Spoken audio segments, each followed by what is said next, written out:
For us. Now, let's go to a discussion about this US government shutdown. We're joined in the studio by Adam Lockyer, lecturer in US politics at Sydney University, to talk about the budget, debt ceiling negotiations, all taking place in the US, and a crucial 48 hours ahead for markets. We're going to go from the political perspective with you, though, Adam. Thanks for coming in.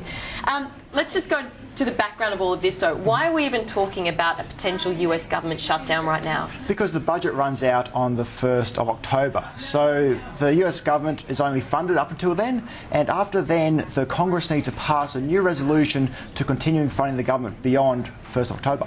Okay, this is different to the debt ceiling? That's right. Because this is a separate issue as well. That's right. So the two things are coming in close proximity this time around, though they are separate. So the funding to the government occurs on 1st October, and then about 2 weeks later they're about to hit the debt ceiling. So the spending part of it is about just funding the government. So the amount of money going to zookeepers and to national parks and to federal police, those type of things, that all is wrapped up in spending bill that runs out on the 1st of October.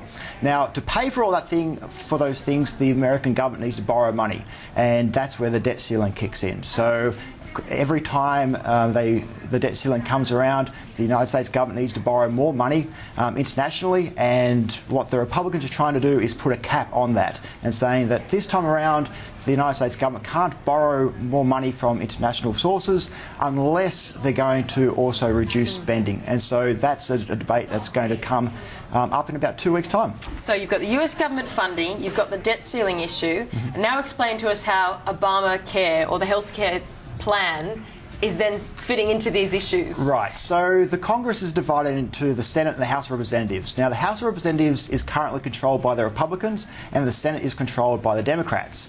Now, the Republicans are against Obamacare, so the Affordable Care Act. And so every time that the bills come up that is going to fund the US government, they strip Obamacare of funding. So they'll say, we're going to fund the US government, but we're not going to fund Obamacare.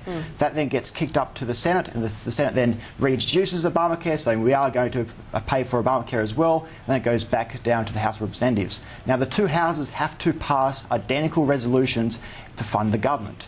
And at the moment we're seeing a bit of tennis where there's been kicked back and forth, one adding Obamacare and one then stripping it away. So how strongly does Obama feel about Obamacare, just to give us an idea of whether there's going to be much potential for negotiation there? At this stage, the two sides are very far apart. So what Obama's saying is he'll veto any resolution that comes to his desk that doesn't fund Obamacare, and the Senate, the Democrats in the Senate say, well, this is just a no-starter, that unless Obamacare is funded, they're not going to pass a resolution. And so we see that it's pretty much intractable at this stage, where it seems like on the 1st of October it will shut down.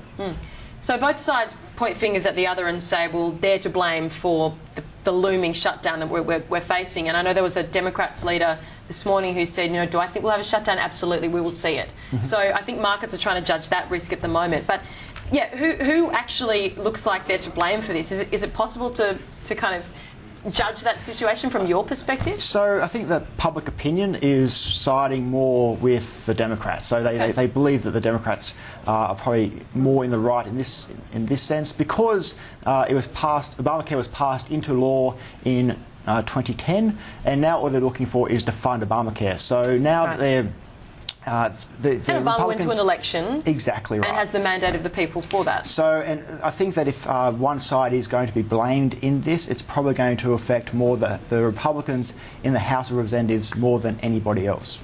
Ultimately, what does it mean to have a US government shutdown in terms of how high stakes the game is? If both sides look like they're not budging, what ultimately would that mean? Well, on the 1st of October, the lights aren't going to go out and the government isn't just going to stop running immediately. So what normally happens is that the federal employees are divided into crucial staff and non-essential staff. So what this means is, say things like the National Zoo, people who feed the animals, they'll still have to go to work. Whereas the people who collect the money at the cashier at the front, they're non-essential, and so the zoo will remain closed, and they'll be running about half staff. So in past government shutdowns, around about half the staff don't then come into work. Okay. It has happened before. it's been very momentary. We were just hearing earlier the Clinton 1996 that happened. So just remind us of how that happened and then how that was resolved. Yeah, so that was about healthcare as well. It happened in December, and it was a government shutdown for 21 days. Now, historically, that's a fairly long government shutdown. Normally, government shutdowns occur for about between a day and maybe 10 days, okay. Something in around about that range.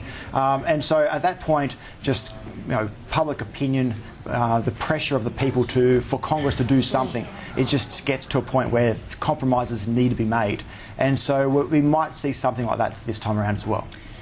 Just quickly as well to add to the picture, where's the Tea Party movement been in terms of how influential they've been in this whole debate recently? They've been very vocal, not just in the House of Representatives, but some senators who are associated with the Tea Party as well, like the senator from Texas, Ted Cruz. He gave a long speech, a 21-hour speech last week, trying to block this resolution. And so it's an impassioned plea, I suppose we could call it that. Absolutely. And so that was a bit of it was basically political theatre. Yeah. He was never going to be able to stop the Senate from passing the resolution, reintroducing funding for Obamacare into the resolution. But they have been vocal and they have been passionate. So what would you be thinking if we actually get to, I think it's roughly Wednesday our time, if we actually see that government shutdown? How do you monitor that situation next from your perspective, or just see where the issue goes? Because as you said, it can go anywhere from a day to 21 days maybe. Yes. Could it be worse than that? Are we facing more extreme conditions than Clinton did in 96? Yes, so what they might do is just pass something, a stopgap resolution. So just saying, OK, we will give ground for, say, a week or two, and just so that gives us longer to negotiate some sort of resolution to this problem. What that will do is wrap up both the debt ceiling and the budget negotiations into one big debate. And now that will really raise the stakes. Yeah, and how soon would they have that then? So that could happen fairly quickly if both the Senate and the House just says, we need to fund the government, let's push this out for a week, let's just kick the can down the road. And that could get to a situation that we saw last year when we were talking about the fiscal cliff, which had both a spending element and a borrowing element. So we've been here before in some ways, but yes. So is it worse this time, or? It's always got the potential of being very bad, and it's also getting this bit of a narrative of the boy that cried wolf, that we have been here before. They've always found a way to muddle their way through, and whether or not this is the final time when the boy actually gets eaten by the wolf, we're yet to see. That is so well said, because I think that markets have been quite complacent on this issue, with people saying, oh, well, we've seen this one before. So, yeah, but the potential's certainly there. Thank you very much, Adam. Thank you. Great to see you in the studio. Adam Lockyer from the US Study Centre at Sydney University.